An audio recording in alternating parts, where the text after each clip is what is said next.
Zdaj se obračamo k nečemu zgodovinskemu, kar se je pravkar zgodilo v Bahrajnu. Prvič doslej so vojaški predstavniki iz Sirije in Libanona sedli za mizo na regionalni obrambni konferenci pod vodstvom ZDA skupaj z 12 državami, vključno s Saudsko Arabijo, Egiptom, Jordanijo, Združenimi arabskimi emirati in drugimi.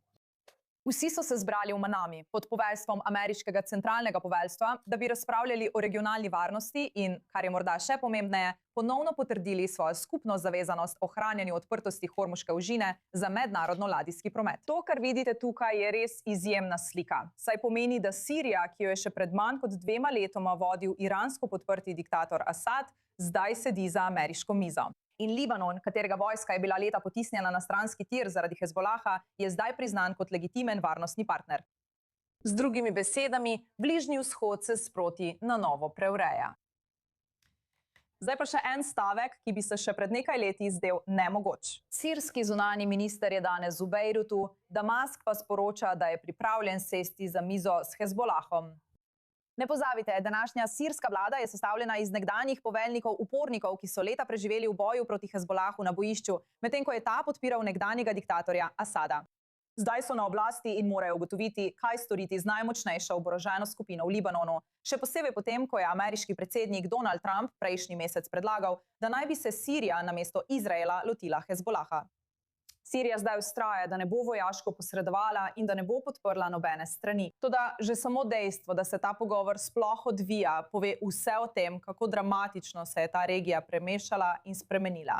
Zdaj se nam pridružuje Hagar Šemali, soustanoviteljica Zavezništva za mir med Libanonom in Izraelom, ter nekdanja direktorica Sveta za nacionalno varnost Bele hiše za Sirijo in Libanon. Torej, Sirija pravi, da ne bo vojaško posredovala, ne bo se postavila na nobeno stran. Kljub temu je njen zunanji minister v Bejrutu in pravi, da je Damask pripravljen na srečanje s Hezbolahom, če bodo to zahtevali interesi. Torej, moje vprašanje za vas bi bilo: ali Sirija resnično poskuša najti diplomatsko pot za omejitev Hezbolaha, ali pa je Damask preprosto vpleten v nekaj, česar ne more nadzorovati?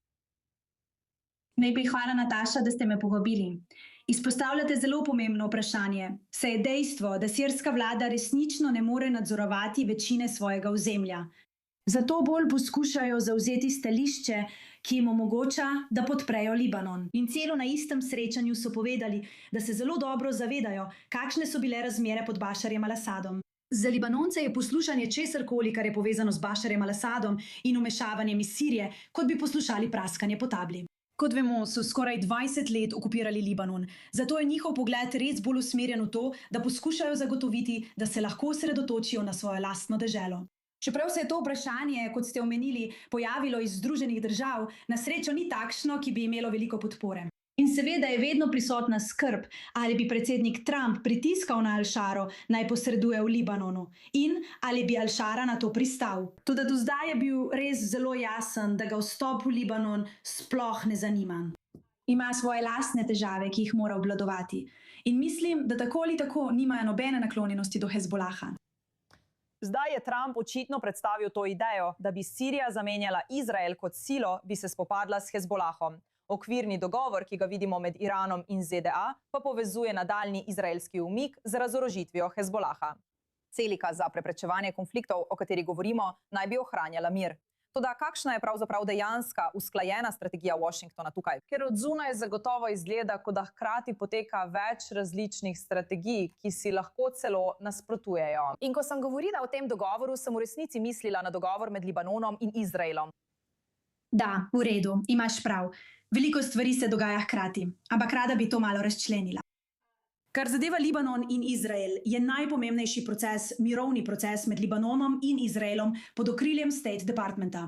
In to je eden največjih uspehov, ki so izšli iz tristranskega okvirnega sporazuma, podpisanega prejšnji teden. 3 najpomembnejše točke tega so: prva, da je ta proces iztrgal iz rok iranskega režima. Druga, da je dokazal, da je v ta proces vredno vlagati in ga nadaljevati. In tretja, resnično je spremenil zgodbo v Libanonu, kjer je argument: Hezbolah tega ne potrebuje, njihovo orožje ni potrebno, njihove storitve niso zaželene, ni njihovo orožje tisto, ki bo prisililo Izrael k umiku. Pravzaprav je njihovo razoroževanje tisto, ki bo na koncu pripeljalo do umika Izraela. In to je nekaj, k čemur si te dva partnerja resnično prizadevata. Ko govorite o protislovjih, vam bom povedala to. Podpredsednik Vance je bil o tem vprašan pred nekaj dnevi. In rekel je, poslušajte, prva vrstica memoranduma o soglasju govori o prekinitvi ognja v Libanonu.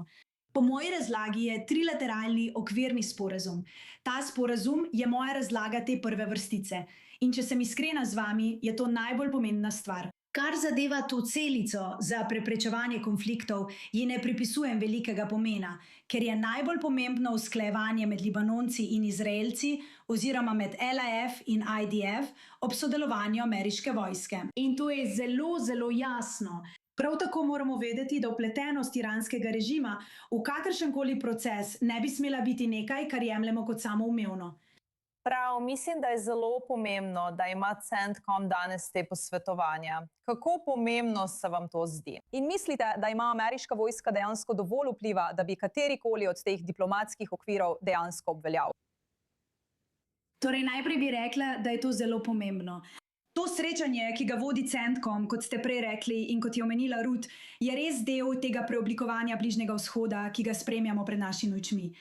Ena od stvari, in upam, da ne bom preveč poetična, ampak ko pogledam na tristranski okvirni sporazum, se mi zdi, da je tisto, kar ga dela tako pomembnega, poleg 3 točk, ki sem jih prej omenila, dejstvo, da res predstavlja boj med dobrim in slabim. In v tem primeru med iranskim režimom in njegovimi posredniškimi skupinami ter Bližnjim vzhodom, ki si želi napredka, stabilnosti in blaginje. In to srečanje CENTCOM-a je res simbol tega. Iz prve roke sem videla, kaj se dogaja v ozadju, pogovore, ki potekajo zadnja 2 meseca med Libanonci in Izraelci. In vsekakor vidiš vložek in željo ameriške vojske, kot je bilo vedno v tej regiji, da igra podporno vlogo.